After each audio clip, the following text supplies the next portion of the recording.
माजी में जो फाश गलतियाँ हुई थी इस हवाले से वो उसके लिए कुर्बानी एक मरतबा फिर पेश कर रहे हैं कि अगर माजी में बाज़ गलत फैसले ना होते, सैकड़ों हज़ारों दहशतगर्दों को जो छोड़ा गया, इस हवाले से कि ये अमन कायम होगा, तो उसका आपने हाल देख लिया। पिछले 2-2.5 सालों में क्या गुजरी है। हमारे जवान और अफसर जो कुर्बानियाँ दे रहे हैं, ये तारीख़ हमेशा इनको सुनहरे हरूफ से याद रखेगी।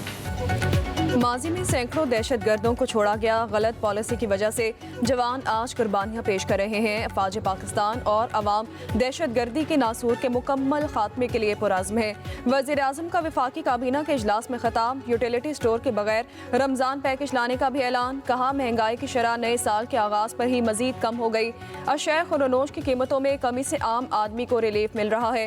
ज़रूरी टैक्स पर चारों सूबों ने वफाक के साथ मिलकर जिम्मेदारी का मुजाहिरा किया। वज़ीर आज़म शहबाज शरीफ ने इस्लामाबाद में जिना स्क्वायर का इफ्तिताह भी कर दिया है। वज़ीर आज़म की मंसूबा 72 रोज़ में मुकम्मल करने पर वज़ीर दाखिला मोहसिन नकवी और CDA की टीम को मुबारकबाद। कहा यही वो तरीका है जो कौमों की जिंदगियां बदल देता है। एक तकरीब से खिताब में कहा ओवरसीज़ पाकिस्तानी हमारे सफ़ीर मुल्क की तरक्की में किरदार अदा कर रहे हैं, अपनी मेहनत से पाकिस्तान का नाम रोशन कर रहे हैं।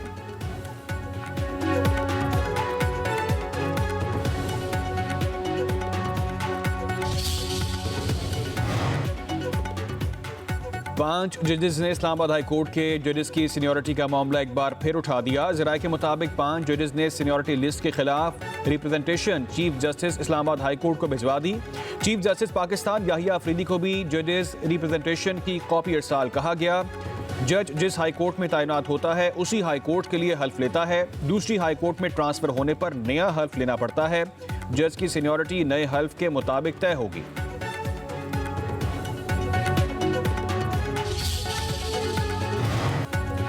Chief justice Pakistan justice Yahya Afridi से इस्लामाबाद और लाहौर हाई कोर्ट के चीफ जस्टिस की मुलाकात।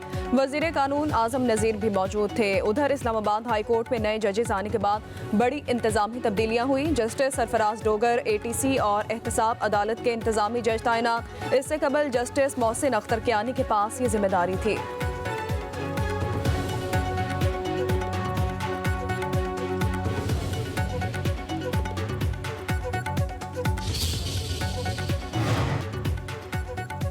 बानी PTI और सजा याफ्ता मुजरिम की तरफ से कोई खत नहीं मिला। एस्टैब्लिशमेंट को ऐसे किसी भी खत को पढ़ने में कोई दिलचस्पी नहीं। सिक्योरिटी ज़राए का कहना है तहरीक इंसाफ ने खत लिखने के नाम पर एक और नाकाम ड्रामा करने की कोशिश की है। PTI को किसी भी मामले पर बात करनी है तो सियासतदानों से करें।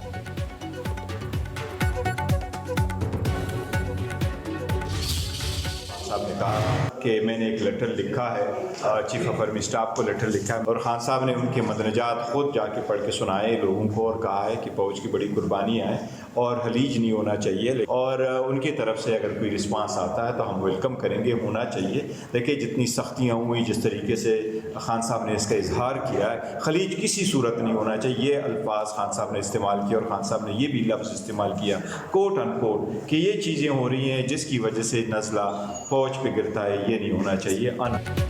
बानी के खत का रिस्पांस आएगा तो हम खैर मकदम करेंगे। बानी ने खत के मुंदरजात खुद पढ़कर सुनाए। मैंने खत पढ़ा या देखा नहीं। चेयरमैन PTI बैरिस्टर गौहर कहते हैं बानी ने बताया कि उन्होंने आर्मी चीफ को खत लिखा और कहा कि फौज की बड़ी कुर्बानियां हैं, अवाम और फौज में खलीज नहीं होनी चाहिए।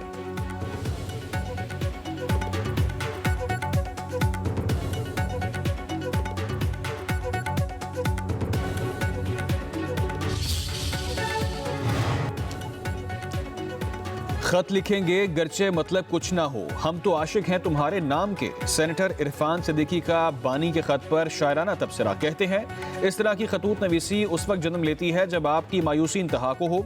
कभी आप मुज़ाकरात की तरफ भागते हैं तो कभी किसी मुलाकात का कहते हैं, कभी कहते हैं हमारा चैनल खुल गया है, कभी 360 सफ़ात का खत लिख देते हैं।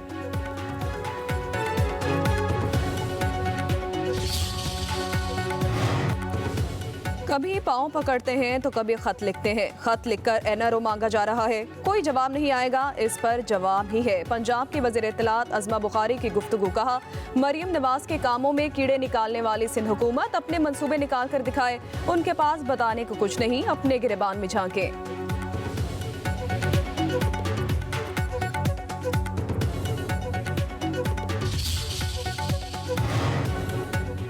पीक एक्ट में तरामीम सुप्रीम कोर्ट में चैलेंज, दरख्वास्त में तरामीम कलदम और फुल कोर्ट तश्कील देने की इस्तदा। शहरी क़य्यूम खान ने दरख्वास्त में मौक़िफ़ इख्तियार किया। पीका एक्ट में तरामीम बुनियादी हकूक़ के खिलाफ हैं। पार्लियामान को बुनियादी हकूक़ के खिलाफ कानून साजी का इख्तियार नहीं। फुल कोर्ट न सिर्फ तरामीम बल्कि असल पीका एक्ट का भी बुनियादी हकूक़ के तनाजुर में जायजा ले।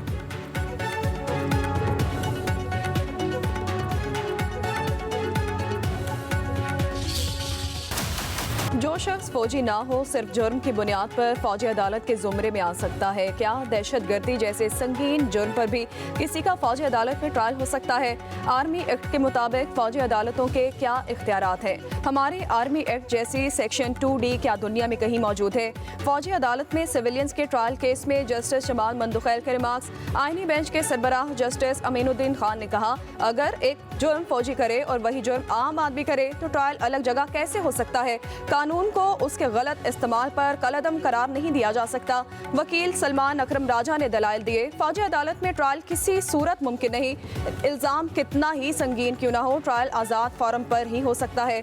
हुकूमत आर्मी एक्ट के दिफात मुखालिफिन पर लगा रही है। मुझ पर 3 रेंजर्स एहलकारों के कत्ल का मुकदमा दर्ज किया गया। मुझे कहा जा रहा है तुम्हें रेंजर्स और एहलकारों के कत्ल पर मिलिट्री कोर्ट्स ले जाएंगे। हो सकता है मुझे 7 फरवरी को इसी केस में गिरफ्तार कर लिया जाए। केस की समाअत पीर तक मुलतवी। वकील सलमान अकरम राजा दलाइल जारी रखेंगे।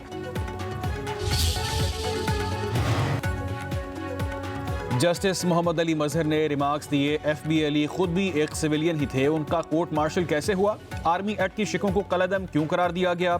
सलमान अकरम राजा ने कहा, FB अली केस में कहा गया सदारती ऑर्डिनेंस के जरिए लाया गया आर्मी एक्ट दुरुस्त है। ये भी कहा गया बुनियादी हकूक़ के तहत रिव्यू किया जा सकता है। अजीब बात है, ब्रिगेडियर रिटायर्ड FB अली को ज़ियाउल हक ने मिलिट्री अदालत से सजा दी, फिर वही ज़ियाउल हक जब आर्मी चीफ बने तो FB अली की सजा खत्म कर दी। जस्टिस जमाल खान मंदुखेल ने कहा, हो सकता है ज़ियाउल हक ने बाद में सोचा हो पहले वो गलत था। जस्टिस मुसरत हिलाली ने कहा, कहीं ऐसा तो नहीं ज़ियाउल हक ने बाद में FB अली से माफ़ी मांगी हो। सलमान अकरम राजा ने कहा कि 1962 का आइन तो शुरू ही यहाँ से होता है। मैं फील्ड मार्शल अयूब खान खुद को इख्तियारात सौंप रहा हूँ।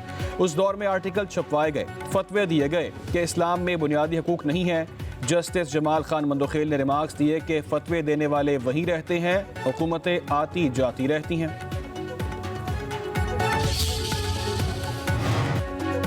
ICC चैंपियंस ट्रॉफी की टिकट्स की फरोख्त जारी है। निजी कुरियर कंपनी के दफातर के बाहर शायकीन की लंबी कतारें लगी रहीं।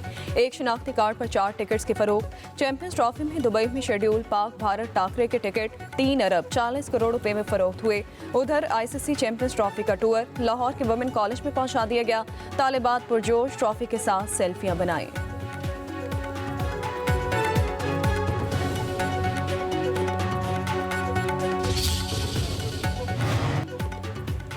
सदर आसिफ अली जरदारी की 4 रोज़ा दौरे पर चीन रवानगी। सदर मुमलिकत की चीन के सदर और वज़ीर आज़म से मुलाकातें शेड्यूल।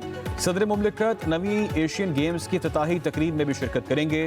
बिलावल भुट्टो, आसिफा भुट्टो, वज़ीर आला सिंध मुराद अली शाह, वज़ीर आला बलोचिस्तान सरफराज बुगटी, वज़ीर दाखिला मोहसिन नकवी भी सदर मुमलिकत के साथ चीन रवाना।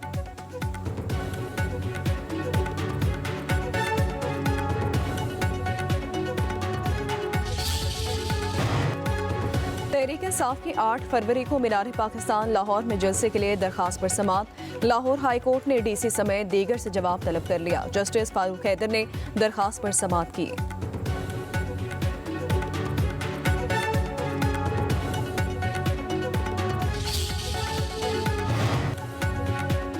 पेशावर हाई कोर्ट के एडिशनल जजेस ने हल्फ उठा लिया। चीफ जस्टिस इश्तियाक इब्राहिम ने नए जजों से हल्फ लिया।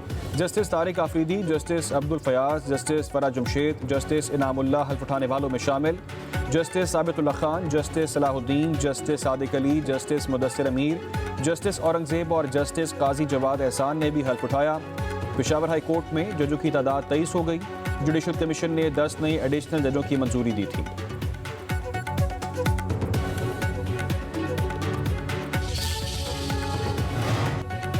पंजाब के तालीमी इदारों में तंबाकू नोशी पर पाबंदी आयद कर दी गई। खिलाफ वर्जी पर तालीमी इदारों के खिलाफ सख्त कार्रवाई होगी। सेक्टर स्कूल एजुकेशन ने तमाम डिस्ट्रिक्ट एजुकेशन अथॉरिटीज़ को मरासला जारी कर दिया है। तालीमी इदारों में तंबाकू नोशी समेत दीगर मनशियात के इस्तेमाल पर ज़ीरो टॉलरेंस पॉलिसी होगी।